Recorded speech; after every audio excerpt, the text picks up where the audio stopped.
In Britain, a new bill designed to tackle crime by using information stored in cyberspace is already being branded a violation of privacy. Let's get more now from RT's Polly Boyko. She's in London.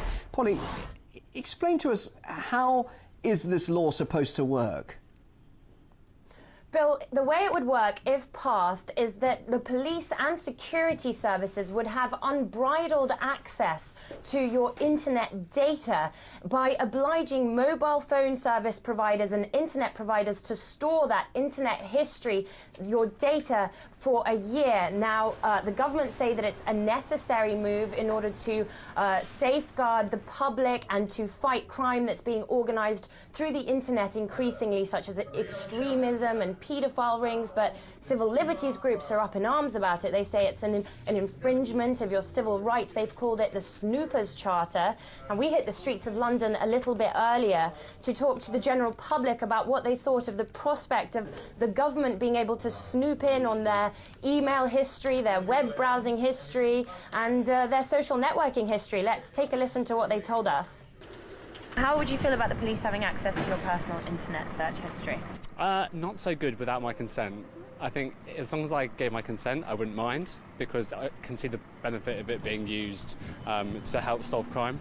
But I would feel a bit exposed if all my data was just wide open for them to have a look at. It's not right. It's total privacy, and they're just going into it, so would not be happy for it. I wouldn't mind, but only if it was authorised by a magistrate under very certain conditions, i.e. there was a reason for them to do it in the first place. I think like the law is now, I wouldn't like them to be freely allowed to be able to basically monitor my communication on the internet without any reason. I think you let them have control of one area of your life, or let them in one area.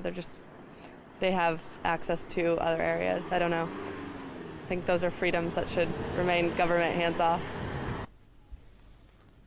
Now, the Home Secretary, Theresa May, she's behind the draft bill, and she's been lobbying it quite aggressively, and some critics saying in rather a bizarre fashion, actually. She said in an interview with The Sun today that criminals, terrorists and paedophiles will want MPs to vote against this bill, whereas victims of crime, police and the public will want them to vote for it. And it's a question of whose side you're on. Now, I've got Nick Pickles, who's the director of civil liberties group Big Brother Watch, in the studio here with me. Now, Nick, whose side are you on? Are all the people opposed to this legislation criminals, terrorists and paedophiles, as the Home Secretary suggests? No, and it's blatantly ridiculous to say that everybody opposed to this bill falls into those categories.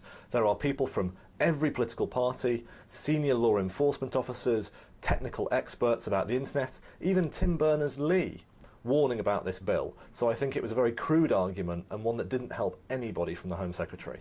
But we've got Interpol saying that cybercrime is now one of the fastest growing criminal activities on the planet. I mean, the government's right for looking for some sort of solution to this growing problem. Well, and the big thing about this bill is that if you're looking for a needle in a haystack, you don't solve a problem by adding lots more hay. We should have new powers, but they should be used against individuals and known operations. What this bill proposes is that everybody in the country's behaviour is monitored, and we're all treated as suspects. Well, there you have it, a very controversial idea from the Home Office bill, and one that might not go down too well with the rest of the government. We've got reports that Deputy Prime Minister Nick Clegg is preparing to oppose it because of the prospect of infringement of civil rights here in the UK. An ongoing story. Thanks very much indeed. Polly Boyko live there in London.